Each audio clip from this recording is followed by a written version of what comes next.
Bonjour et bienvenue. Pour cette vidéo, on va poursuivre notre voyage dans les années 70, mais cette fois, je vais vous présenter uniquement des modèles français. Voilà, parce que j'ai une affection particulière pour les voitures françaises de ces années-là. Et pour commencer tout de suite, une Méhari de 1970. Voilà, ma foi bien reproduite. On a droit à une plaque d'immatriculation. On a la version bâchée, hein, qui est pas mal reproduite également. Voilà, on peut voir l'intérieur avec le compteur, le volant typique blanc euh, dans ces années-là. Les petits garde-corps là pour éviter de tomber. Je ne sais pas si c'était bien efficace. Voilà,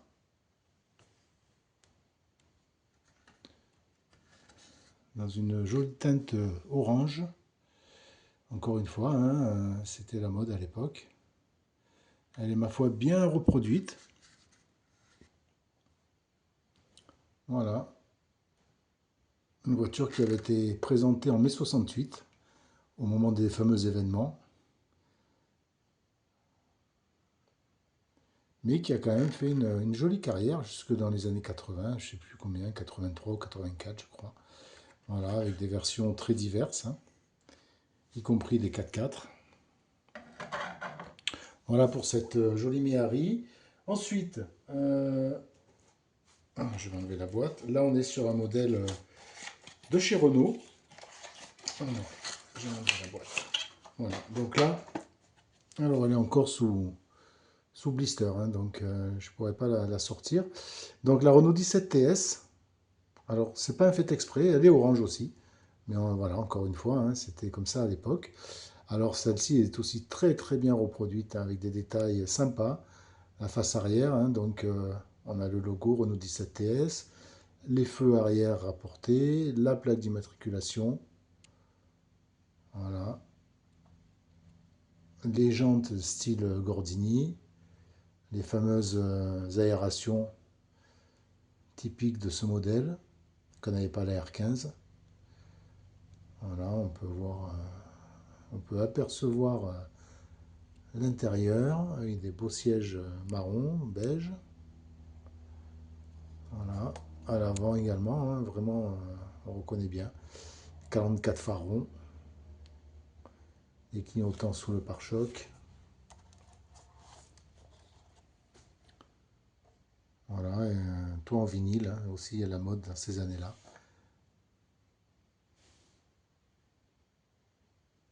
Voilà, une très très belle reproduction. Donc ça, c'est de chez Atlas. Voilà, très très belle voiture. Ensuite, on continue avec la Chrysler 2 litres de 74. Voilà, donc qui était, c'est l'époque un peu trouble de Simca, hein, voilà, qui se cherchait, qui devait se renouveler, mais bon. Donc ils avaient commercialisé cette voiture au style très américain. Ça plaît ou ça plaît pas. Voilà, tout en vinyle. Des dimensions, bon, relativement européennes, mais enfin, là on voit pas trop l'intérieur, mais un intérieur qui était très typé américain. Voilà. Une voiture qui a eu un succès mitigé, bien évidemment, en France, hein, mais qu'on croisait quand même, hein. Moi j'avais un voisin qui en avait une à l'époque. Voilà, donc cette miniature, eh ben, elle est bien reproduite également, hein. On a aussi tous les détails, hein, les feux arrière rapportés, la plaque d'immatriculation, le petit feu en bas à gauche, ça doit être un anti-brouillard, logiquement. Les belles jantes chromées, hein, des longues portées à l'avant, le sigle Chrysler. Voilà. Un rétroviseur chromé, c'était encore à la mode, même si ça commençait à disparaître, hein, puisqu'en 74, c'est l'année où est sortie la Golf, qui a révolutionné, y compris le design, hein, des voitures de l'époque. Donc voilà, cette Simca Chrysler, oui, hein, c'était une Simca également. On continue avec, toujours en 74, un modèle aussi iconique de l'époque, hein, la R16 TX.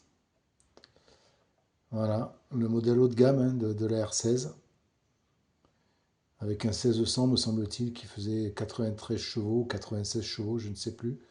Mais voilà, qui se différenciait des autres modèles par sa calandre 4 phares, ses clignotants plus larges, hein, plus longs,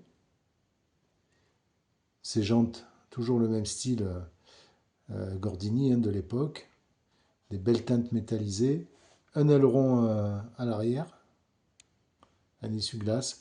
Il me semble qu'elle avait aussi la fermeture centralisée, ce qui à l'époque était relativement exceptionnel. Voilà, sur ce modèle, on retrouve des détails sympas, hein, la plaque d'immatriculation, le sigle Renault 16 TX, donc le fameux aileron chromé. Voilà, on est un peu entre deux, hein, entre voilà, les voitures vraiment typiques des années 60-70, puis qui commencent à devenir plus modernes, avec des belles jantes, des belles teintes métallisées, mais encore des chromes. Voilà. Voilà, un beau modèle également, hein. Donc voilà pour cette Renault 16. Ensuite, donc en 1977, alors on retourne chez Simca avec la 1006. Alors la 1006, bah, c'est un restylage de la Simca 1000, hein. Bon, c'est une voiture qui en 77 affichait quand même des rides, hein. Donc ils essayaient de la maintenir, donc avec une fausse calandre à l'avant, parce que c'est un moteur arrière, hein. Des phares rectangles, comme ça se faisait à l'époque. Voilà, les gros feux à l'arrière, comment dire, j'arrive pas, voilà, avec l'arrière noir comme ça là. Pareil, hein, avec l'adoption de teintes un peu plus modernes, hein. Là on est sur un verre métal qui lui va bien quand même, hein. Voilà, donc pareil, une voiture en fin de carrière. Voilà, mais qui rappelle pas mal de souvenirs. Qui a eu des dérivés sportifs hein, que je vous présenterai dans une future vidéo. Voilà, donc un modèle revue bien détaillé également. Voilà pour cette Simca 1006 de 1977. Après, alors, une Renault, alors je vais la sortir de sa boîte. Une Renault atypique, hein. Alors celle-ci, effectivement, je ne sais pas si elle a marqué pas mal de monde à l'époque. Je la sors de sa boîte pour qu'on la voit bien.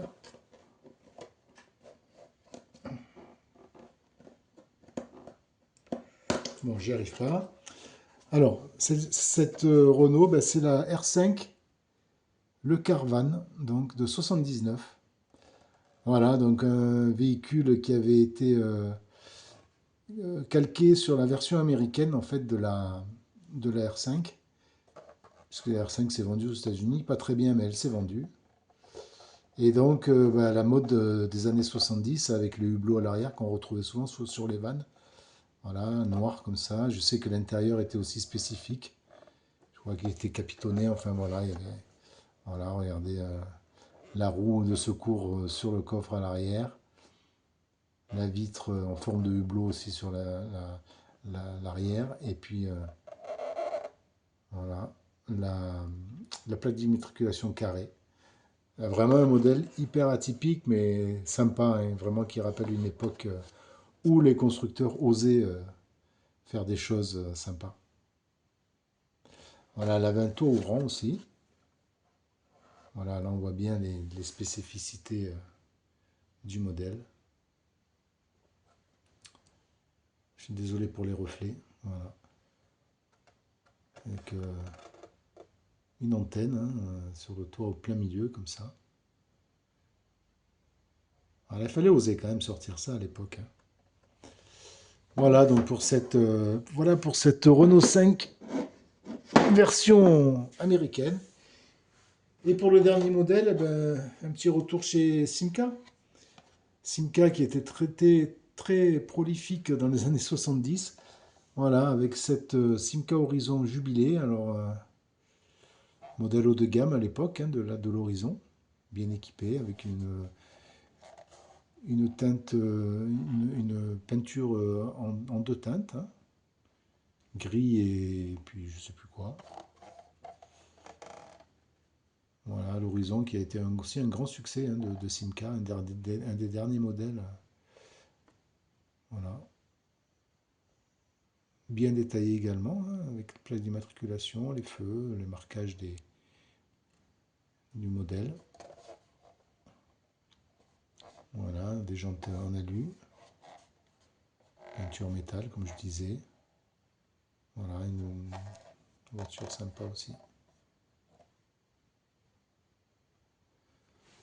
Voilà pour ce petit tour d'horizon des années 70 en France. Mais j'espère que cette vidéo vous a plu. Et puis je vous dis à très bientôt. N'hésitez pas à vous abonner. Merci.